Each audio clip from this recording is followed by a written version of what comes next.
The Piazza, by Herman Melville. With fairest flowers, whilst summer lasts, and I live here, Fidel. When I removed into the country, it was to occupy an old-fashioned farmhouse, which had no piazza, a deficiency the more regretted, because not only did I like piazzas, as somehow combining the coziness of indoors with the freedom of outdoors, and it is so pleasant to inspect your thermometer there, but the country round about was such a picture, that in berry time no boy climbs hill or crosses vale without coming upon easels planted in every nook, and sunburnt painters painting there, a very paradise of painters, the circle of the stars cut by the circle of the mountains. At least so looks it from the house, though once upon the mountains no circle of them can you see.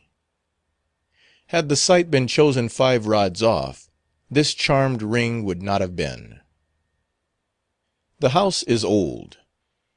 70 years since, from the heart of the Hearthstone Hills, they quarried the Kaaba, or Holy Stone, to which, each Thanksgiving, the social pilgrims used to come.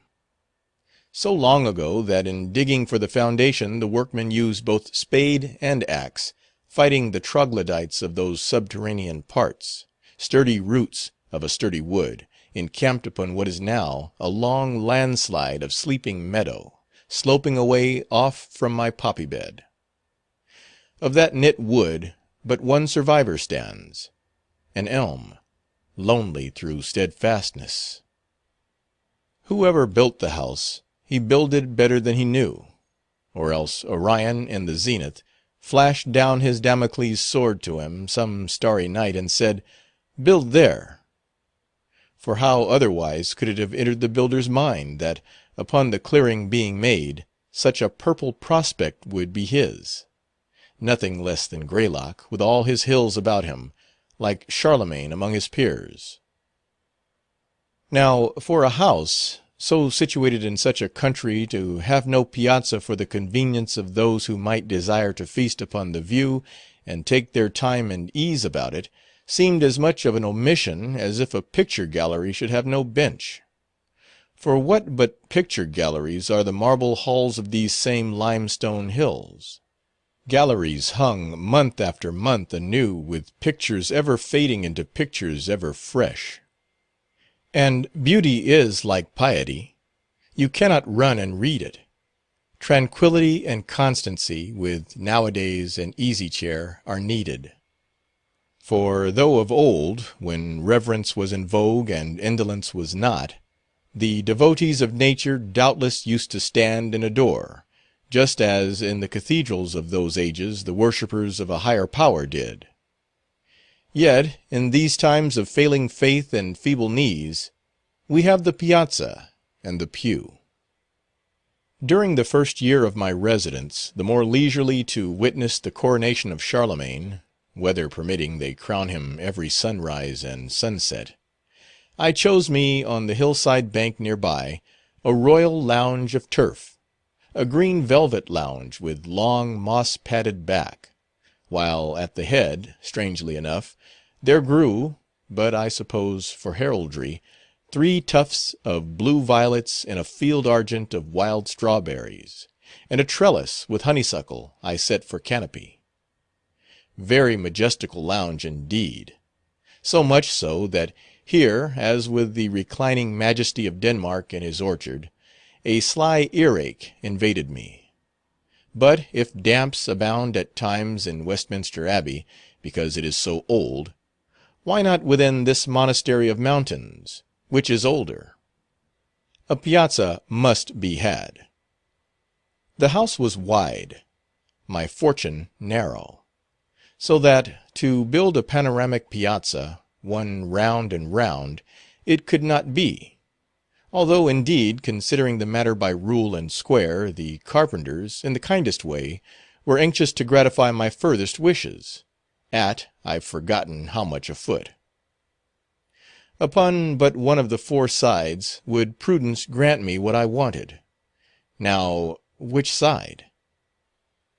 To the east, that long camp of the Hearthstone Hills, fading far away towards Quito, and every fall a small white flake of something peering suddenly, of a coolish morning, from the topmost cliff, the season's new-dropped lamb, its earliest fleece, and then the Christmas dawn, draping those dim highlands with red-barred plaids and tartans.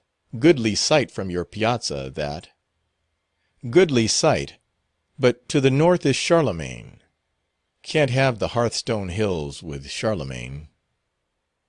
Well, the south side. Apple trees are there. Pleasant, of a balmy morning, in the month of May. To sit and see that orchard, white-budded as for a bridal. And in October, one green Arsenal yard, such piles of ruddy shot.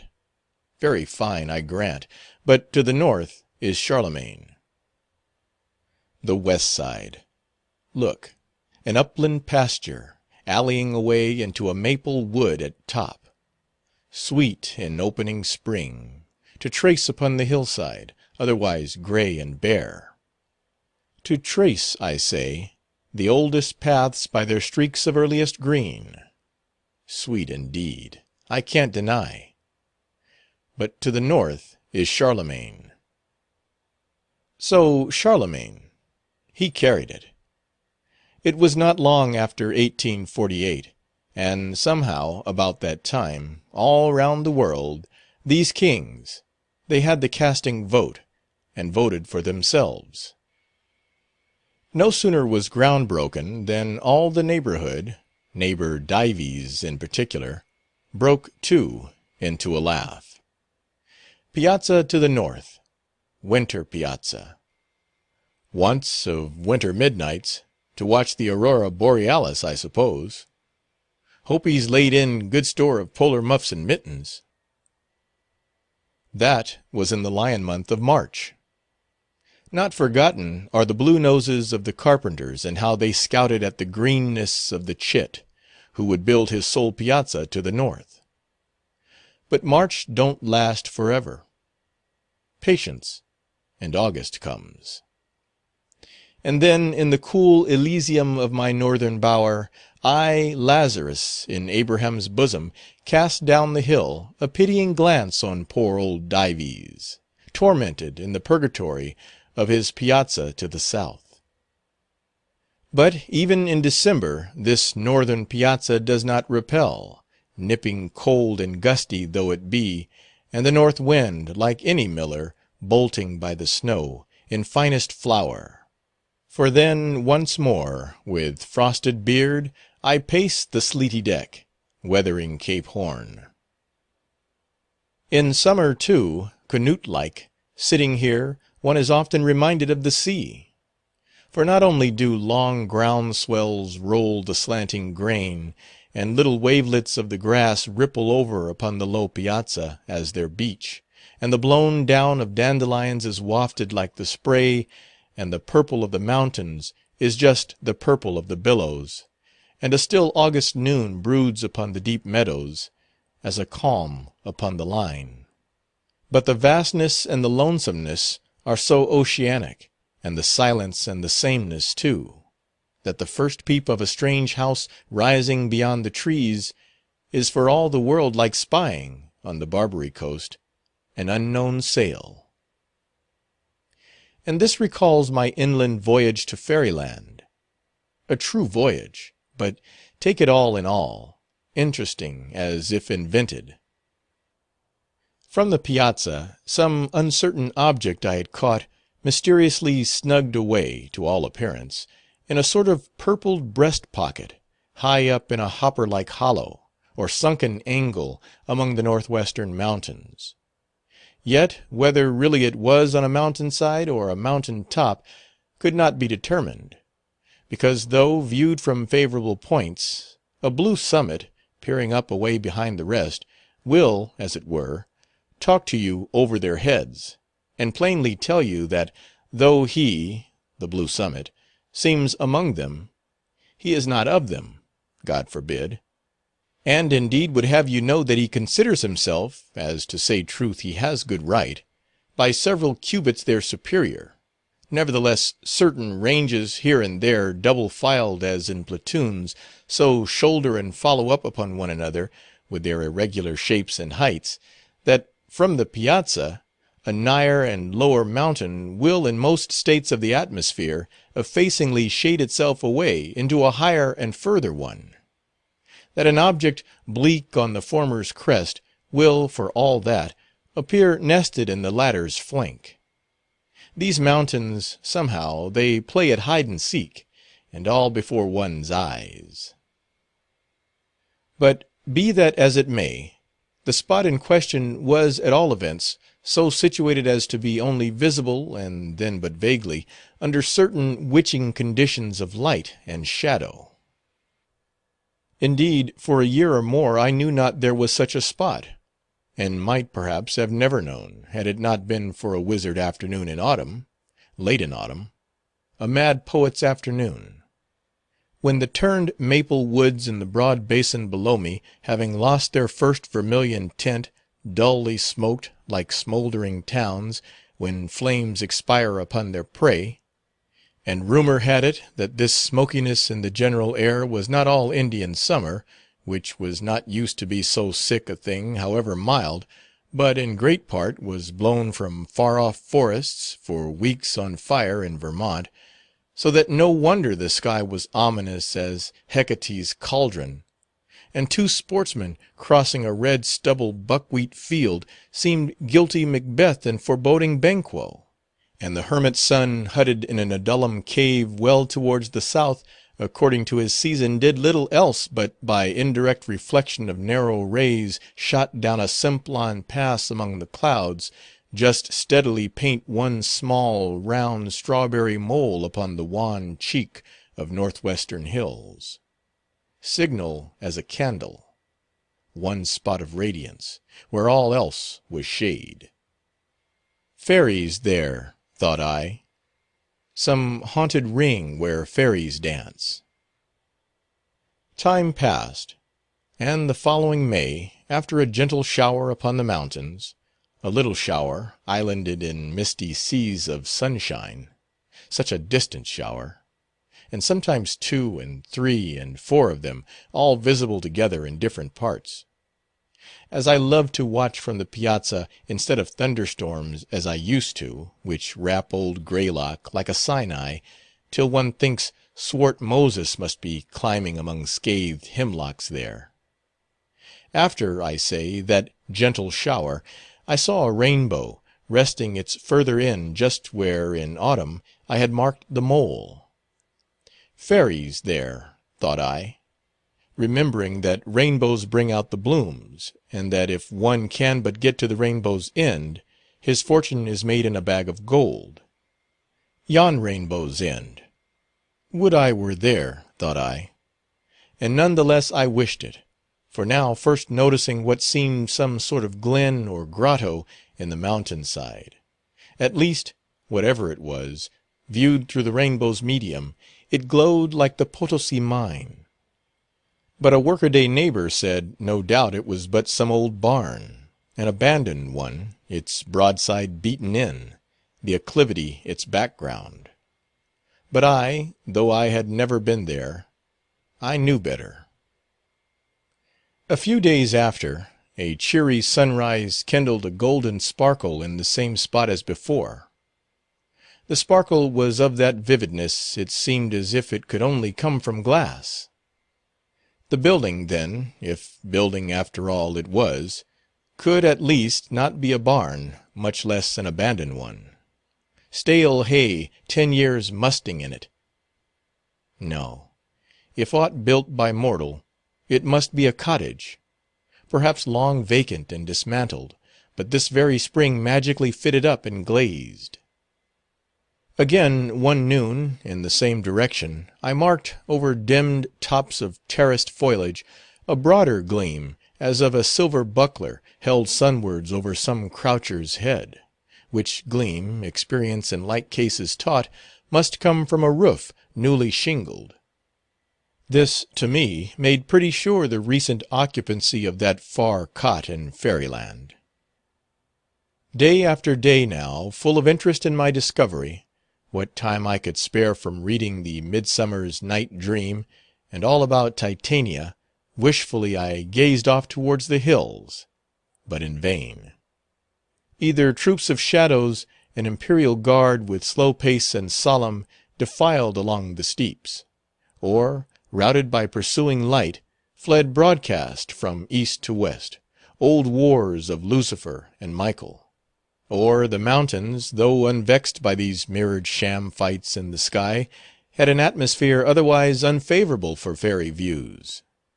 I was sorry, the more so because I had to keep my chamber for some time after, which chamber did not face those hills. At length, when pretty well again, and sitting out in the September morning upon the piazza, and thinking to myself, when just after a little flock of sheep, the farmer's banded children passed, a-nutting, and said how sweet a day it was, after all, but what their fathers call a weather breeder, and indeed was become go-sensitive through my illness, as that I could not bear to look upon a Chinese creeper of my adoption, and which, to my delight, climbing a post of the piazza, had burst out in starry bloom.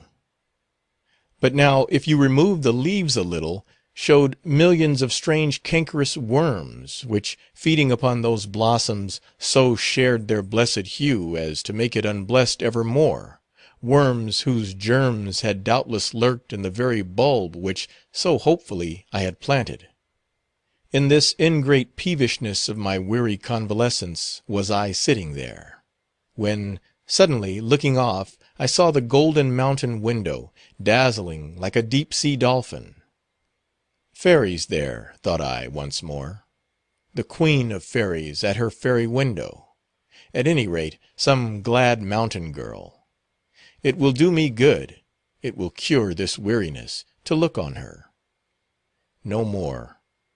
I'll launch my yawl, ho cheerly, heart, and push away for fairyland, for rainbow's end in fairyland.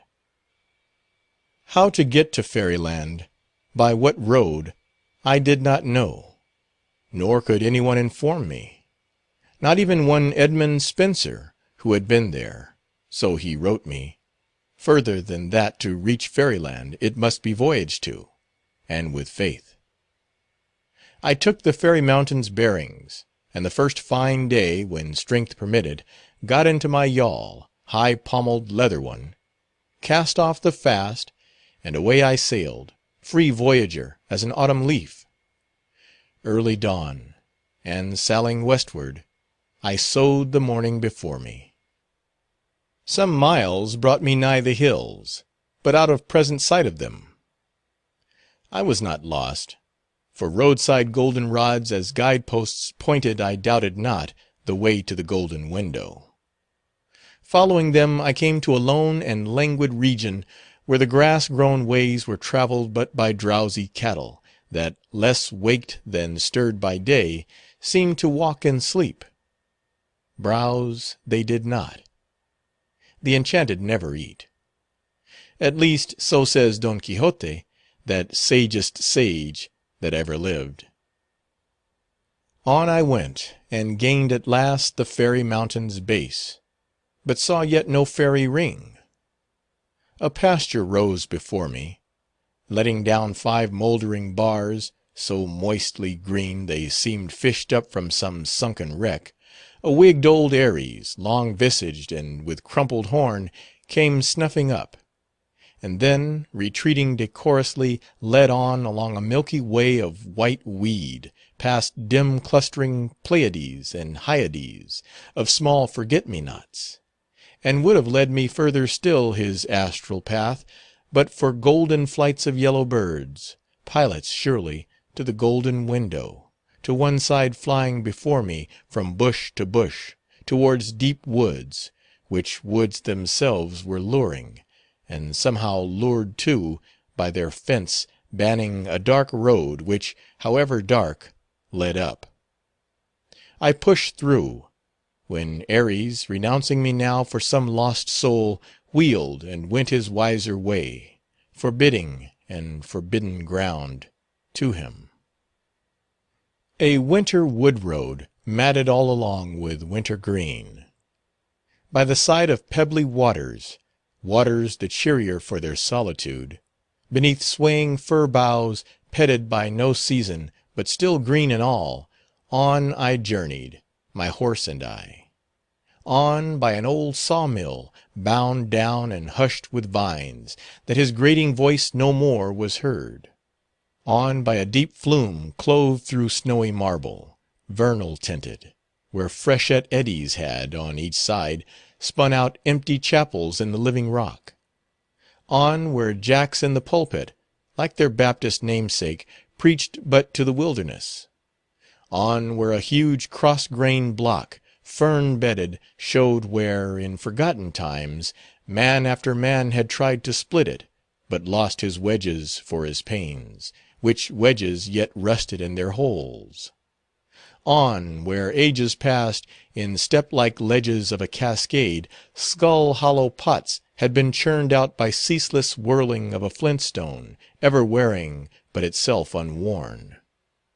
On by wild rapids, pouring into a secret pool, but soothed by circling there awhile, issued forth serenely.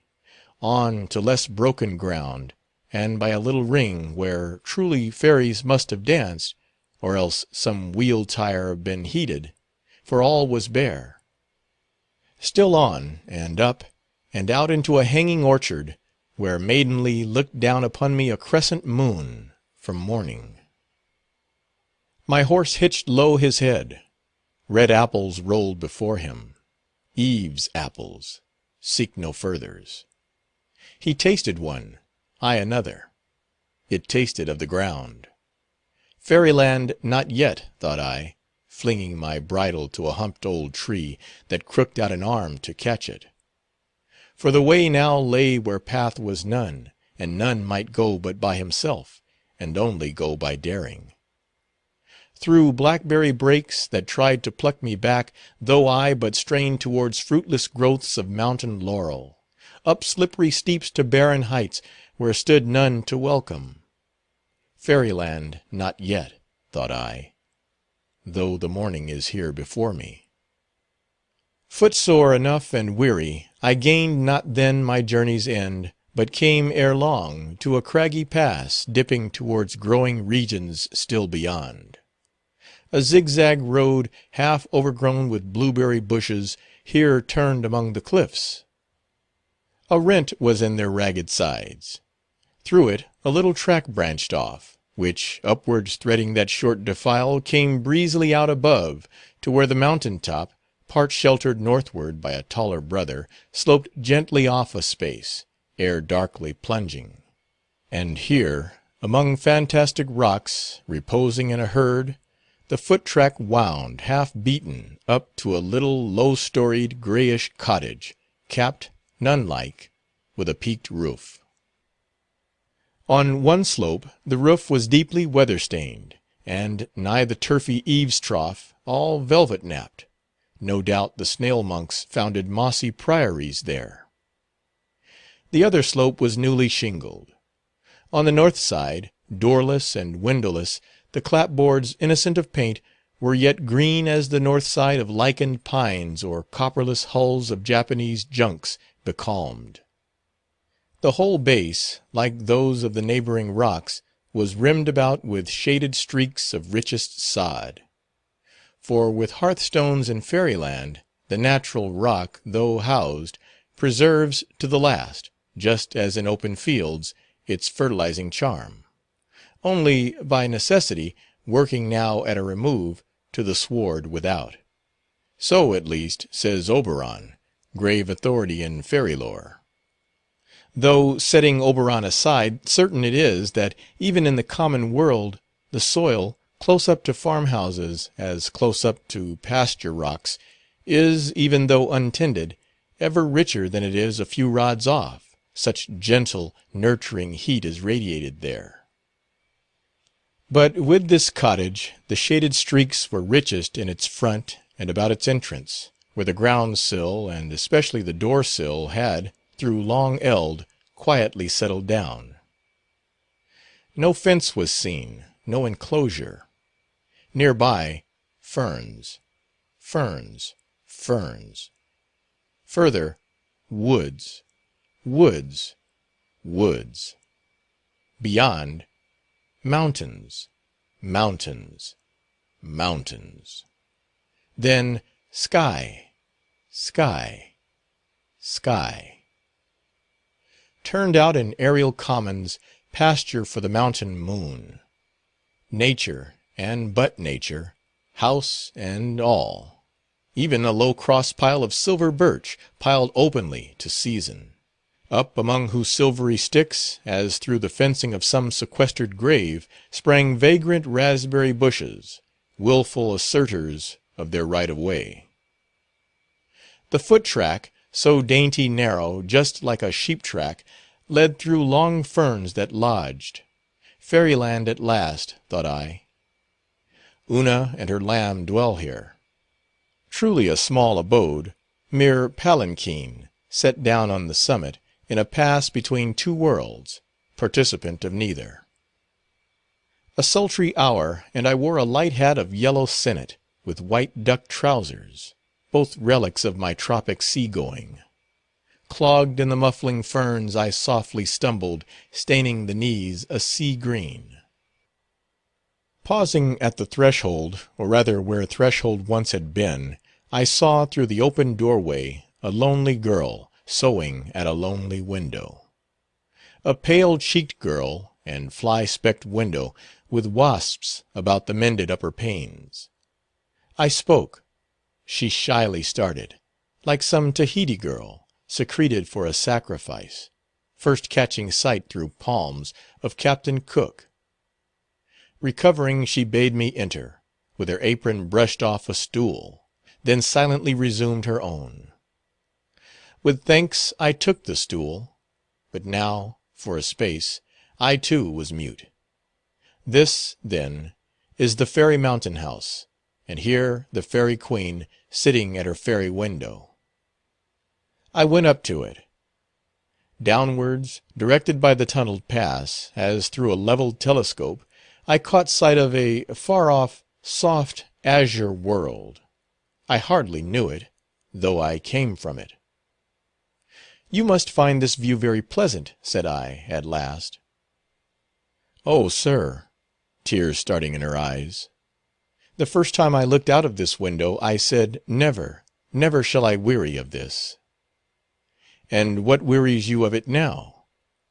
"I don't know," while a tear fell. "But it is not the view, it is Mariana." Some months back, her brother, only 17, had come hither a long way from the other side, to cut wood and burn coal, and she, elder sister, had accompanied him. Long had they been orphans, and now sole inhabitants of the sole house upon the mountain. No guest came, no traveller passed. The zigzag, perilous road was only used at seasons by the coal wagons. The brother was absent the entire day, sometimes the entire night. When, at evening, fagged out, he did come home, he soon left his bench, poor fellow, for his bed. Just as one, at last, wearily quits that, too, for still deeper rest. The bench, the bed, the grave. Silent I stood by the fairy window, while these things were being told. "Do you know," said she at last, as stealing from her story, "do you know who lives yonder? I have never been down into that country, away off there. I mean, that house, that marble one," pointing far across the lower landscape. "Have you not caught it? There, on the long hillside, the field before, the woods behind. The white shines out against their blue. Don't you mark it? The only house in sight." I looked, and after a time, to my surprise, recognized more by its position than its aspect, or Mariana's description, my own abode, glimmering much like this mountain one from the piazza. The mirage haze made it appear less a farmhouse than King Charming's palace. I have often wondered who lives there, but it must be some happy one. Again this morning I was thinking so. "Some happy one?" I returned, starting. "And why do you think that? You judge some rich one lives there?" "Rich or not, I never thought. But it looks so happy I can't tell how, and it is so far away. Sometimes I think I do but dream it is there. You should see it in a sunset.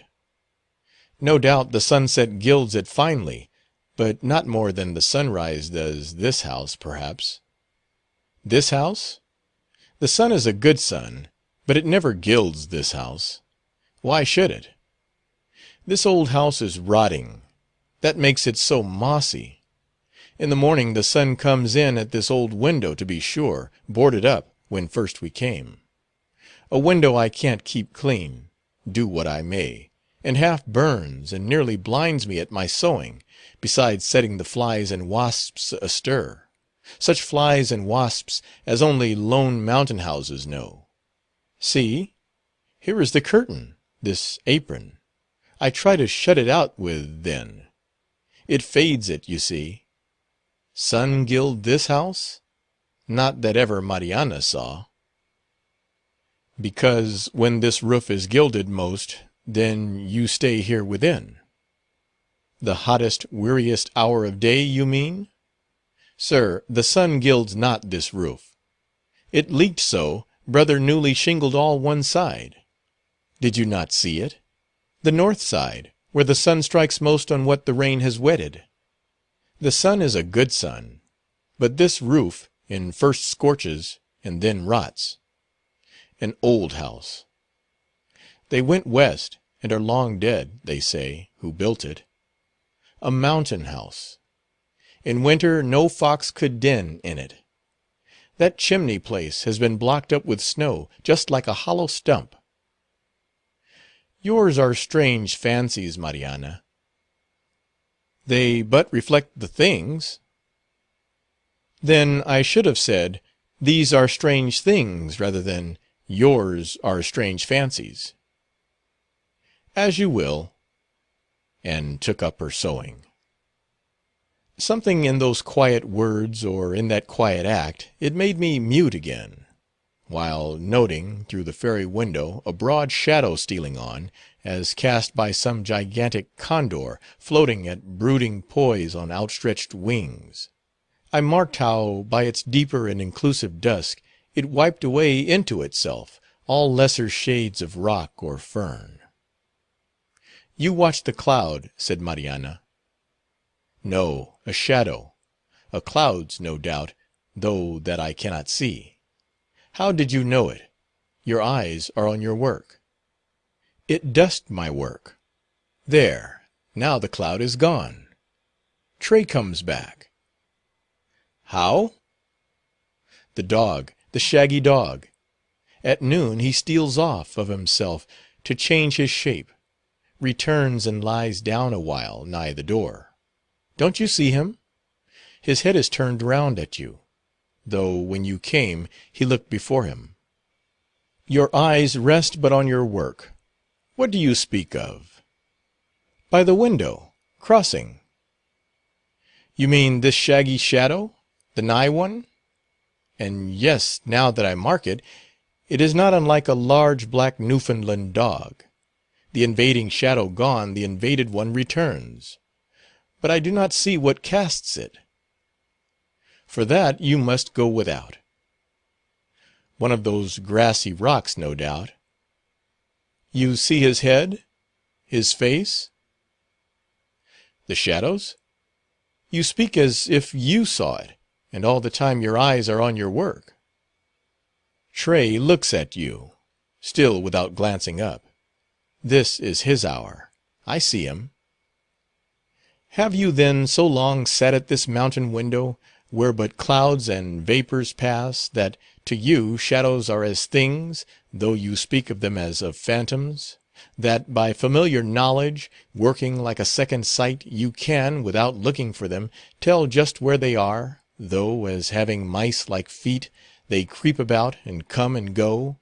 That to you these lifeless shadows are as living friends, who, though out of sight, are not out of mind, even in their faces. Is it so?" "That way I never thought of it. but the friendliest one, that used to soothe my weariness so much, coolly quivering on the ferns, it was taken from me, never to return, as Tray did just now. The shadow of a birch. The tree was struck by lightning, and brother cut it up. You saw the cross pile outdoors. The buried root lies under it, but not the shadow. That is flown, and never will come back, nor ever anywhere stir again. Another cloud here stole along, once more blotting out the dog, and blackening all the mountain, while the stillness was so still deafness might have forgot itself, or else believed that noiseless shadow spoke. Birds, Mariana, singing birds, I hear none, I hear nothing. Boys and bobolinks, do they never come a-berrying up here? Birds, I seldom hear. Boys, never. The berries mostly ripe and fall, few but me the wiser. But yellow birds showed me the way, part way at least, and then flew back. I guess they play about the mountain-side, but don't make the top their home. And no doubt you think that, living so lonesome here, knowing nothing, hearing nothing, little at least but sound of thunder and the fall of trees, never reading, seldom speaking, yet ever wakeful, this is what gives me my strange thoughts, for so you call them, this weariness and wakefulness together. Brother, who stands and works in open air, would I could rest like him. But mine is mostly but dull woman's work, sitting, sitting, restless sitting. But do you not go walk at times? These woods are wide. And lonesome. Lonesome because so wide. Sometimes, 'tis true, of afternoons I go a little way, but soon come back again. Better feel lone by hearth than rock. The shadows hereabouts I know, those in the woods are strangers. But the night? Just like the day, thinking, thinking, a wheel I cannot stop. Pure want of sleep it is that turns it. I have heard that, for this wakeful weariness, to say one's prayers, and then lay one's head upon a fresh hop pillow. Look. Through the fairy window she pointed down the steep to a small garden patch near by, mere pot of rifled loam, half rounded in by sheltering rocks, where side by side, some feet apart, nipped and puny, two hop vines climbed two poles, and gaining their tip ends, would have then joined over in an upward clasp, but the baffled shoots, groping awhile in empty air, trailed back whence they sprung. You have tried the pillow, then? Yes. And prayer? Prayer and pillow. Is there no other cure or charm? Oh, if I could but once get to yonder house and but look upon whoever the happy being is that lives there! A foolish thought. Why do I think it? Is it that I live so lonesome and know nothing? I too know nothing, and therefore cannot answer. But for your sake, Mariana, well could wish that I were that happy one of the happy house you dream to see, for then you would behold him now, and, as you say, this weariness might leave you. Enough. Launching my yawl no more for fairyland, I stick to the piazza. It is my box royal, and this amphitheatre my theatre of San Carlo. Yes, the scenery is magical, the illusion so complete. And Madame Meadowlark, my prima donna, plays her grand engagement here. And, drinking in her sunrise note, which, Memnon-like, seems struck from the golden window, how far from me the weary face behind it! But every night, when the curtain falls, truth comes in with darkness. No light shows from the mountain. To and fro I walk the piazza deck, haunted by Mariana's face, and many as real a story. End of the Piazza, by Herman Melville.